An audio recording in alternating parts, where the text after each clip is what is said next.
Imagine waking up every single day in a world that feels like it's running in slow motion.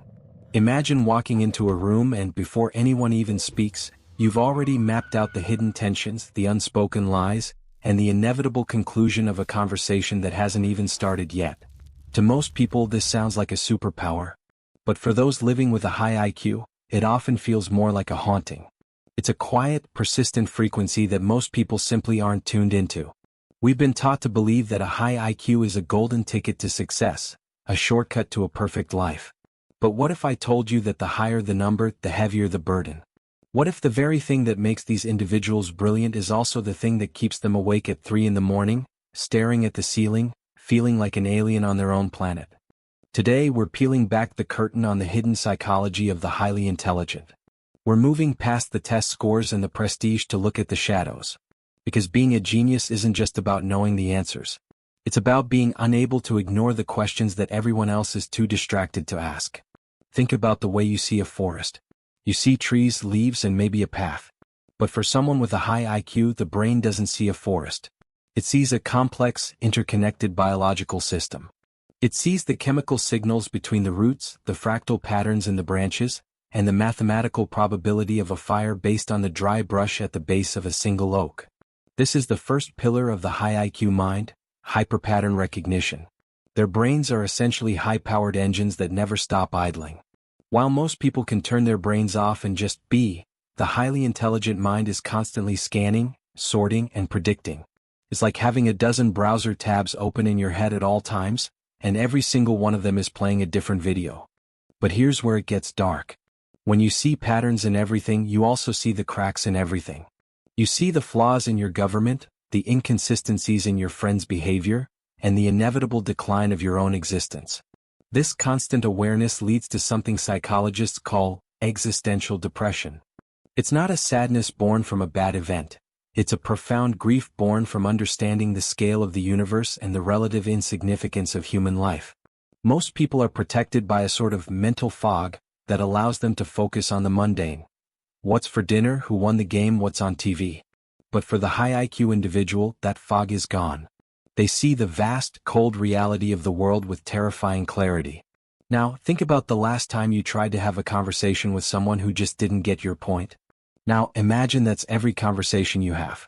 This is the social friction of the high IQ. There is a psychological concept known as the communication gap.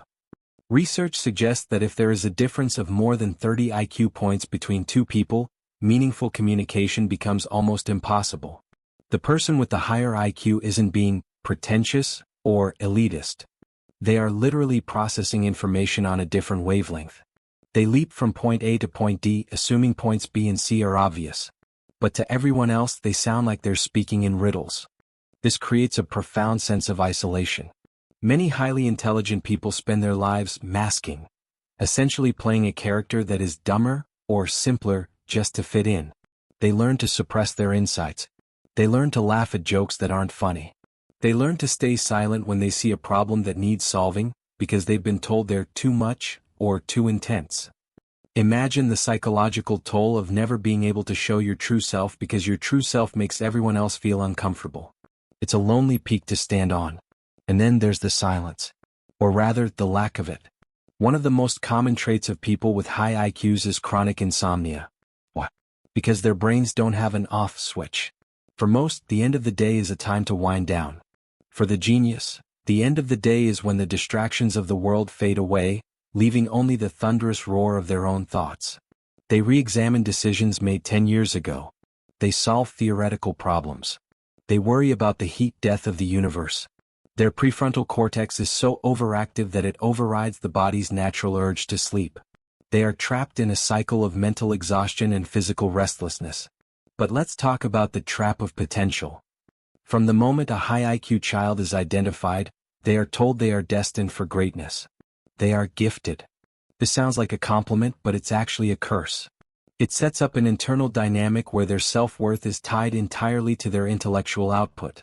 If they aren't changing the world, if they aren't the best in their field, they feel like a total failure. This leads to a paralyzing fear of being average. Many of the smartest people you'll ever meet are underachievers. Not because they can't do the work, but because they are so terrified of doing it imperfectly that they don't do it at all. They become procrastinating perfectionists, stuck in a loop of thinking about doing something great without ever taking the first step. Now, consider the concept of overexcitabilities. A term coined by psychologist Kazimierz Dabrowski. It describes the way highly intelligent people experience the world with heightened intensity. It's not just their thoughts that are faster. Their emotions are deeper, their senses are sharper, and their imaginations are more vivid. A sad movie isn't just sad, it's devastating. A loud noise isn't just annoying, it's physically painful. This sensory overload means that the world is often too much for them. They might retreat into solitude not because they hate people, but because they need to protect their nervous system from the barrage of stimuli that others don't even notice. Have you ever noticed how many of history's greatest minds were obsessed with the strange or the occult?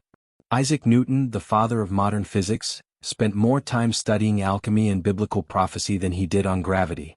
This is another facet of the high IQ psychology, the relentless pursuit of the hidden truth. They aren't satisfied with the surface-level explanation of anything. They want to know the why behind the why. This can lead to incredible breakthroughs, but it can also lead down rabbit holes of obsession. Their minds are like high-performance sports cars. If you don't give them a track to race on, they'll tear themselves apart in the garage. But what about the way they view the people around them? There's a specific type of frustration that comes with seeing a catastrophe coming from a mile away and being unable to stop it because no one will listen. It's the Cassandra complex. In Greek mythology, Cassandra was cursed to see the future but never be believed. For the highly intelligent, this is a daily reality. They see the logical conclusion of a bad business decision or a toxic relationship, but when they try to warn others, they're dismissed as being negative or overthinking. Eventually, many simply stop trying. They become cynical observers, watching the world make the same mistakes over and over again, retreating further into the sanctuary of their own minds. Now think about this: if intelligence is such a burden, why did evolution produce it? Because when the world faces a crisis it hasn't seen before, it's these misfit minds that find the way out. They are the evolutionary scouts, venturing into the unknown to bring back answers.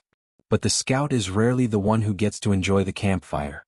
They are always on the edge, looking into the darkness.